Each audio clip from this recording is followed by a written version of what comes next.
If you're from Memphis, you likely know the name Ephie Ballard-Johnson.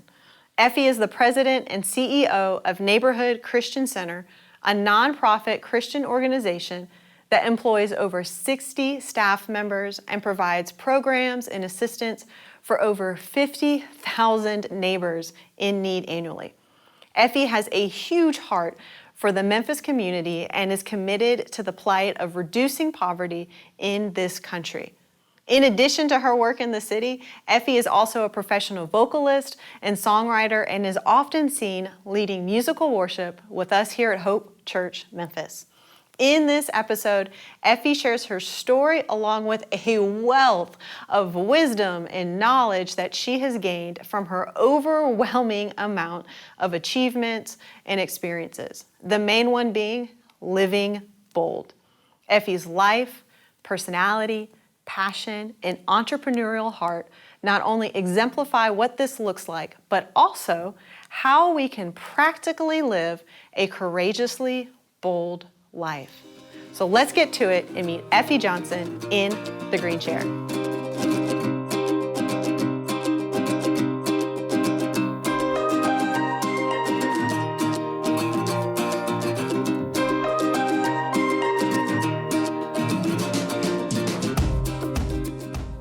Ephie Johnson, you are joining us in the green chair. This is a huge, huge honor for us. Thank you so much for being here. Thank you for having me. Yes, I just feel like I was telling you earlier, and you're going to hate that I'm now saying this on the camera. Please don't say that. You are a rock star, like rock star in the city of Memphis. The things that you're doing is just honestly incredible. And I kind of want to have this interview be like 3.5 hours or so, where we could just talk about every single piece that you've done. I feel like it would take maybe an entire day really to do that. But I want to start with your story specifically with Neighborhood Christian Center, because that's really this huge like entity and piece of who you are and what you're doing. And so I'd love to hear a little bit of behind the scenes, how that got started, Sure. and then how you kind of got involved in what you're doing with it now. Well, in 1960, well, my mom and dad were very instrumental in how Neighborhood Christian Centers, the origin of it and where we are today, they were the ones that did it. But my mother was orphaned at a very early age, before she was 1, and maybe at 6 weeks of age, I believe. And so she was given to distant relatives that raised her. She was the last of 48 children that they raised. They never had children of their own. My father was the third eldest of 8 children. He couldn't read until he was in the 6th grade. They lived in Madison, Mississippi, and at that time, very, very impoverished conditions. Even though my grandfather was an educated man, just could not get it together for the family of 8. And so he chose to send my father and 6 of his siblings at that time to Piney Woods Country Life School, where he went there and they lived in a boarding situation, and they matriculated through all of that and became graduates of that school, and all of them moved on to getting either masters and doctorates. Wow. My father even went to the Army actually after that. Oh, wow. They came back to Alcorn State, and then he graduated there, and then came to Memphis. And so he started teaching school and doing what he was doing. For 31 years he did that, and invested most of those years in the Douglas community, and then also in the North Memphis community where I was raised. My mother was, once she graduated from high school and went through all those challenges as a young girl, finding her way, good family, support, but moving forward from that, what am I going to do? And so she was pursuing law, went to West Virginia to go to law school, and starting off that process, and then the Lord just drew her, and there was a tent revival, and she went to that tent revival and just rededicated her life to the Lord, and I believe really heard from him that she was supposed to go another path. And this is in 1962, so how do you know what that means? And so she joined the denomination that I grew up in. She went to that church's seminary, and she was the first woman to go. Wow. And the first to graduate. Wow. From there. And so she was sent to Memphis, and that's how she came and got here to begin to do work to help develop a church plant. And just could not draw people, and she was beginning to, and I see it from a perspective of this is when the transitions with entitlement programs and things like that begin to happen, and so that was not quite in place yet, and so people did not have, and she began to quickly identify that and see the needs of people through the eyes, through her lenses of challenge that she had as a child, and identifying that people were hurting and they needed help and they needed food and they needed the right clothes to come to church and that kind of thing, especially in that day. And so that's what she did. She responded to the need. Wow. And that began to grow the little Sunday school. And my father and mother eventually met each other because they both ended up in Memphis, and these two women told each other, hey, let's get those two people together. It's a little matchmaking story there. But anyway, so it's kind of cute how they got That's together. But they did meet and fell in love with each other and married. And together, they had a like heart to begin to continue to do what they were doing. And so people in the community really appreciated their investment in young people and how they were working with them. And so over time, my parents raised over 75 youth and young adults in our home. So some were re-raised, if you will, after 17 years old to 21. Some were invested in just weekends that they might have had a home, but there were some things they could impart in them. And then those are the actual ones that lived with us, 75 that lived with us, had a little more investment, and they helped make sure they all went to college or technical school or whatever it was. And so my dad took a 2-bedroom home and turned it into a 9-bedroom home and 5-bath. And there's a lot to this story, but anyway. That's crazy. Yeah. I lived that life, and my father was and mother were very intentional about each one of us having our own space, our own room. He would say every child needs his own lock on his door, and just those kind of things were very important that I took for granted about why he said those things. But he was a man of integrity, and my mother was a woman of integrity, and so they wanted that to be demonstrated because they knew what it felt like to be to have challenges. And so from that point, they began to have a little more notoriety in the community of what they were doing, and the newspapers and the television programs would pick them up and show what they were doing. And my mom and dad eventually were invited to take part in developing the neighborhood Christian centers. And so my mother became the first executive director or president and CEO now of the neighborhood Christian centers. And from her and my father's ministry, they took that model and replicated it in the work we do in those early years. In 1978 is when it was when it first formally opened, and then for the last 42 years we have done work in the community, helping people in crisis move toward stability, and then helping guide them towards sustainability. So through a Christ-centered approach, and so that is what we do every day. And using that methodology that I learned as a child, with some strategies that have changed and some metrics that have had to be placed and put in order. But that is the origin. And just so watching them invest in people, and not that I wanted to do that, by the way. After a while, I was like, I ain't signed up for this. That's interesting. So that wasn't always part of the plan, is to eventually be, because you're now the president and CEO yes. of Neighborhood Christian Center. What was that, 2008? 2008 yes. you became. So that was not always part of the plan for you? No, it's not part of my plan. My plan was to go on Broadway and sing or something. I was like, I wanted to do these things, that I thought was a part of my purpose in the way I thought it was. And my parents always had me singing with them when they would go and speak somewhere. I would be the opening act. Yeah. And since I was 3 years old, I would sing on the radio, and if they were doing interviews and things like this with March Thrasher and all those different cool people that were back in the day doing what you're doing now. Yeah. And so I was that girl that they would use to kind of just warm their hearts and connect people with where their heart was for serving people. And my mom was very insightful in that way and included me. That's interesting. And so I tried to tried to do something different. I taught school for 3 years or so, and then God called us to plant a neighborhood Christian centers in Decatur, Alabama, my husband and I, and so here we go. I'm back to it and finding myself just loving helping people. When I was teaching school, looking at, where can I help? How can I help a child that I could see is having some struggle or needing something? And so it was in me all the time, and what I was running from, God was really still taking me right to where He wanted me to be. So wow, that's good. That's kind of who we are. Yeah, that's really good. And then, you're also an entrepreneur. And I'm sorry, I'm tearing up. I'm thinking about my mommy and my daddy. No, your parents are incredibly inspiring. What I wanted to do is I wanted to stop and with your mom being this pastor in the what'd you say, 60s? Yes. And I don't know if they would call her pastor, but they would probably call her a planter. That's where I want to land, but I'm biased. I'm biased on that. Yes. But so you're also an entrepreneur. So you have this layer of Neighborhood Christian Center. You obviously are an incredible vocalist. We see you on stage a lot, and that's just a huge blessing. But then also you're an entrepreneur. So that's another layer as well. Has that also, like music, been kind of always a part of your story and journey? Yeah, so music has always been.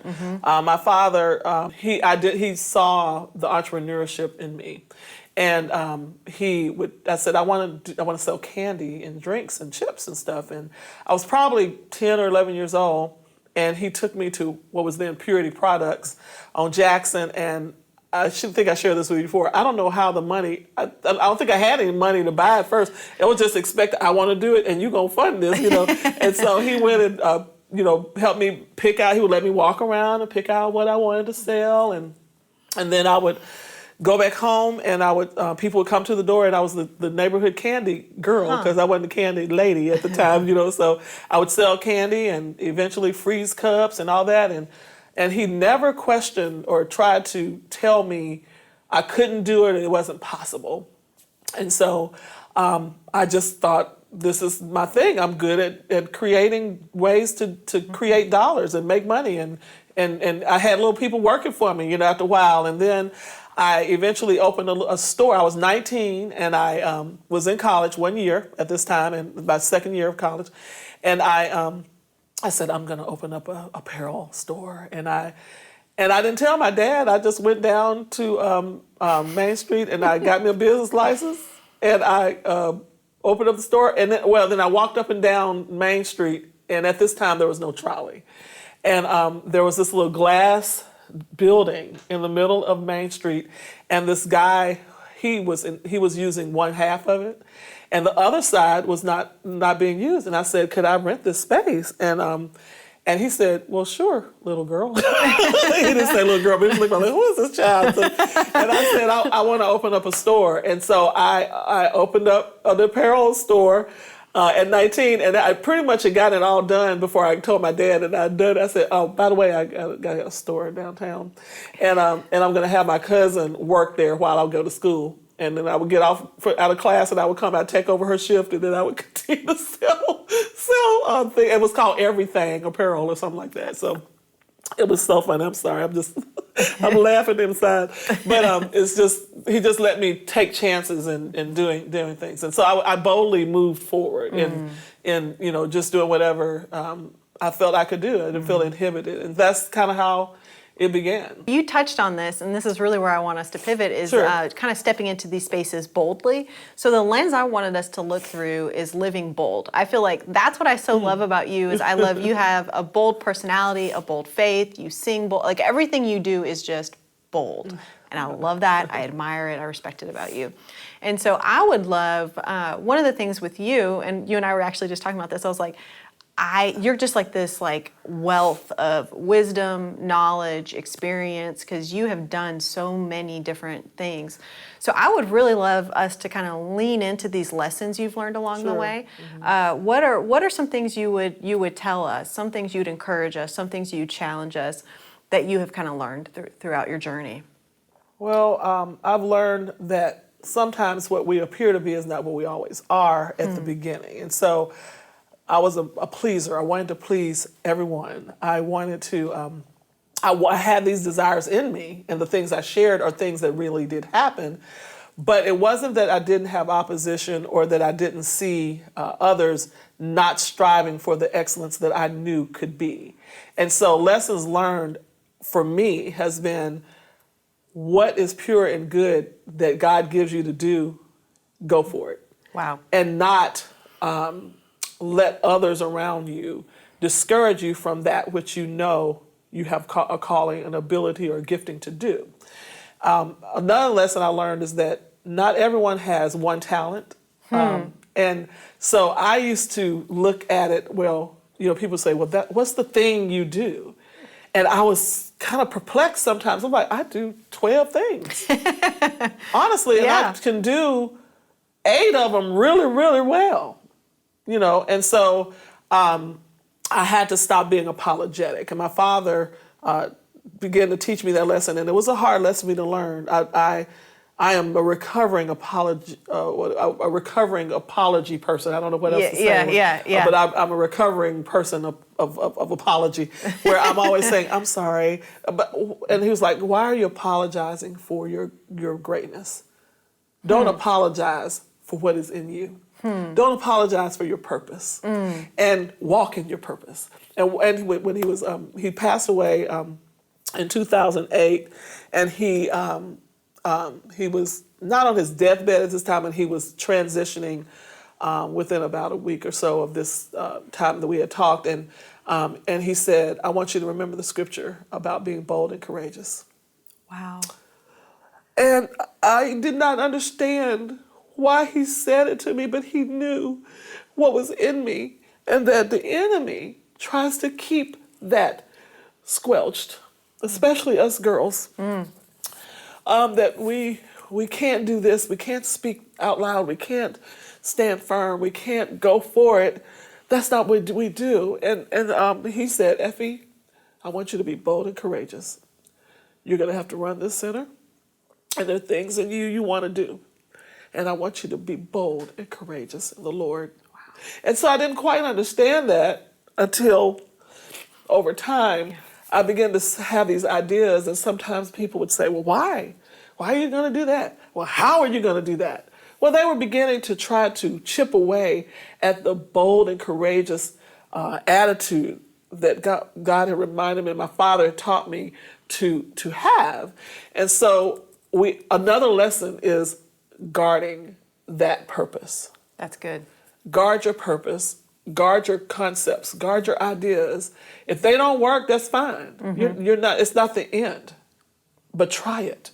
If it doesn't, you can learn from what you try. I love Craig Strickland's teachings about failure, fail forward. Yeah. And so those things, I remember those words. And so I said, I'm going to be courageous. I'm going to fail forward. I'm going to do it in fear. Wow. And after a while, you continue to do these things over and over again, you'll begin to see success.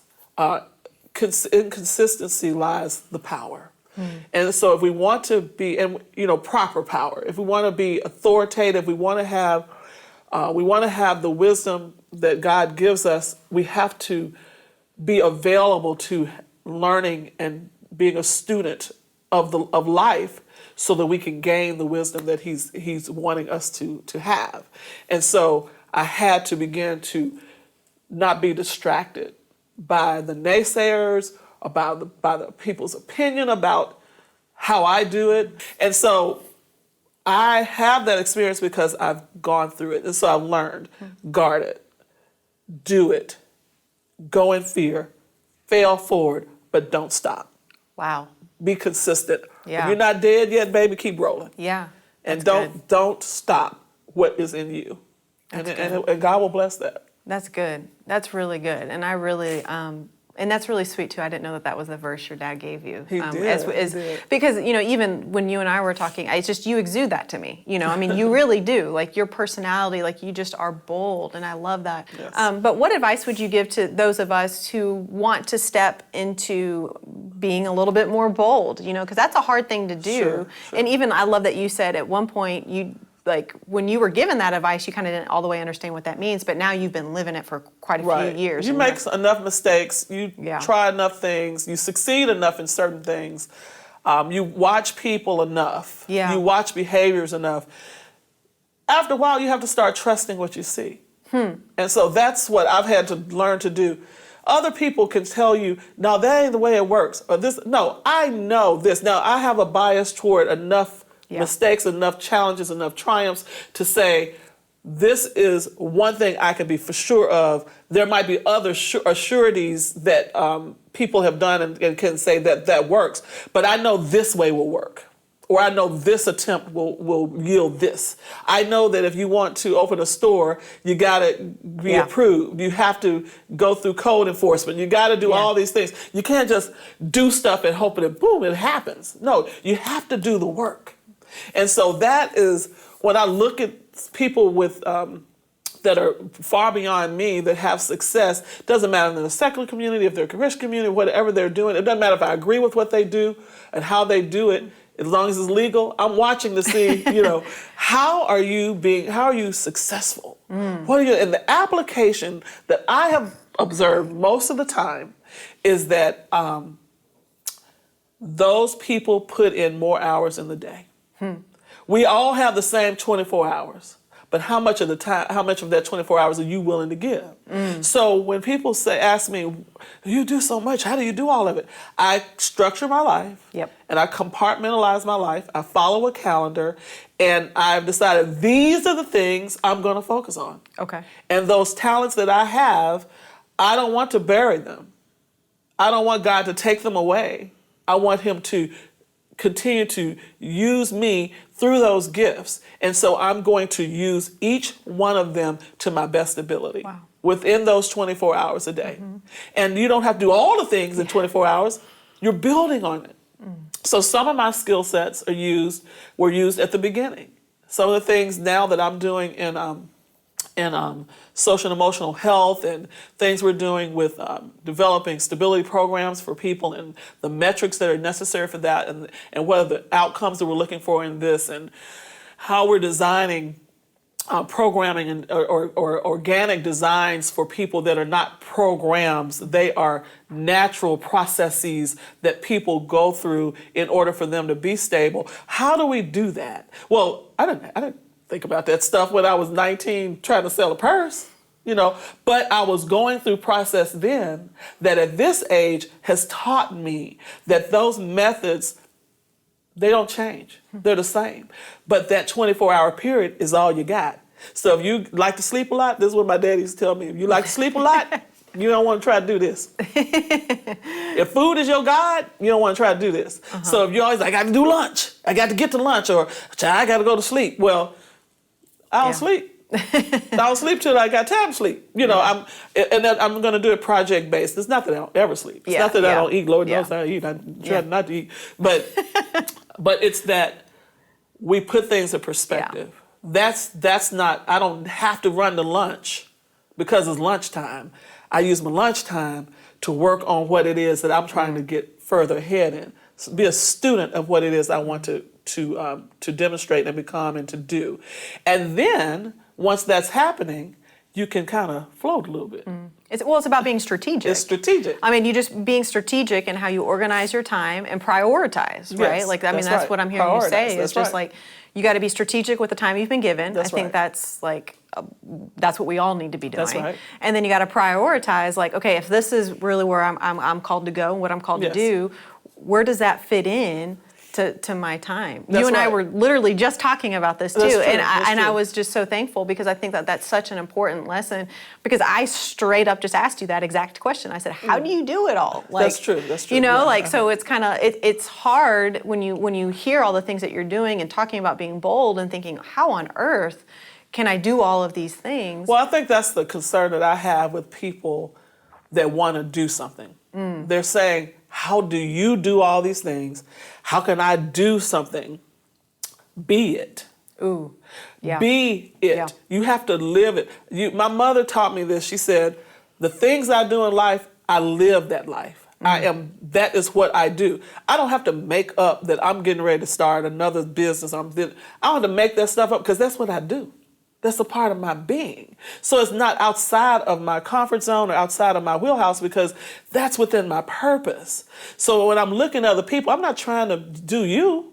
I need to try to be me and walk in that and not try to be all the stuff that you see a person is at this stage of life. I'm 40, 50 years down the road doing some of these things. Exactly. Okay? That's so important. you have to start at stage one. And then you continue to grow and you build upon that and you build upon that and you build upon that. And then you sustain those things, hopefully, and continue those things all simultaneously working.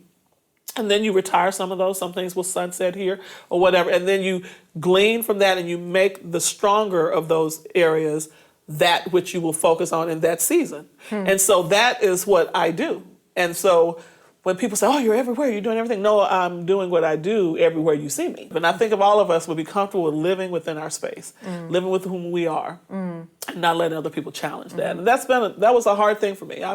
Like I said, I struggled. Those insecurities I've struggled with. I'm tall. I had bad acne. I had braces. I had crooked teeth. Honey, at the time I had a Jerry curl. I mean, all things were horrible for me. And and so I hated looking in the mirror. I mean, there's so many things that, as a woman, I've had to grow through. But at the same time, my parents and people around me that I'm standing upon the shoulders of kept reminding me that I had worth. In the midst of the challenges, in the midst of the insecurities, in the midst of all that, even now, and sometimes I'll sing and our team will knows this. I'll say, oh God, was that okay? Was that? And I fight so hard sometimes not to do that, but I have to let myself be human and say, you know what? I deal with that. Yeah. I'm going to go do what I got to do, but I know I'm going to deal with it. I'm going to deal with sometimes questioning myself sometimes, and then I have to reaffirm myself and read the Word of God and always pray. I pray to Him constantly in my spirit. I'm praying perpetually, going to prayer. I have scheduled time in my schedule, in my life schedule each week that I go to a prayer time. Away from my office, I go to prayer. And I decided to do that because I wanted to be very intentional about who is guiding me. It is not me guiding me. And it's the Holy Spirit guiding me. It's God through me doing the work. It's Jesus carrying me through this. And so I have to go and acknowledge that and spend that time so that I don't forget. On my knees, I humble myself, God, and I'm grateful. Because it's not because of me that I do anything. It is only because of Him. Amen to that. And, thank you so much for being transparent even about the struggles because it's easy to look at you and be like, you're confident, you've got it all together, you're a president and CEO of a amazing organization. I appreciate you being transparent with us today because I think that is, number one, it's impactful to me, but I know it's going to be impactful to a lot of people to be able to see okay, Ephie can do this. We can all do this, right? Yes. We can do this together. Yes. And I even love hearing that living bold for you isn't always just. Sometimes we look at people who have kind of gone through the journey of what it takes to be bold, and we think, I want that end result. But what they don't see is the years of hard work you put in. Being bold means that you're willing to go through the fire. Yeah, you got to. Doesn't mean there won't be any fire. Exactly. Doesn't mean there won't be any challenges. Yeah. It means that I get stronger and stronger, and my courageous attitude or the boldness that I have is maturing because I go through every stage. Yes. Reluctantly sometimes. Yeah. Because if I don't, I'll have to do it again. And so you do learn. There's learned behavior that says, I had to do that twice. I'm not doing that no more. And so you just, is it worth it? I was on the phone talking to someone, I think, when you and I were hanging out before here. And I was saying, I would be so timid about telling a person, this is the way it's going to work. And I was apologetic about being an authority. I was apologetic about my station. I am not any better or worse than anyone else, but there are stations that we're called to be. You're a pastor. I'm a leader in what I do. So I can't be apologetic or timid about speaking in authority about what the expectations are because I so caring about what other people think. I'm tempted to, and I'm saying it on the record, we might need it at round 2 with you because Round you just 2. have so much wisdom, so much knowledge. I kind of feel Sure. like I want all of it. But Well, we'll focus it on something specific next time. no, thank you. Thank you so much for being here with us. my pleasure. We so appreciate you. Thank you, thank you, thank you. Thank you. And that is a wrap for our Green Chair conversation with Ephie Johnson. Thank you so much for being connected with us today. Don't forget, you can share today's conversation with a friend or even post on your social media platforms. If you're interested in connecting further or getting additional resources to take this conversation beyond the chair, you can email me at greenchair@hopechurchmemphis.com. Love you guys. See you next week.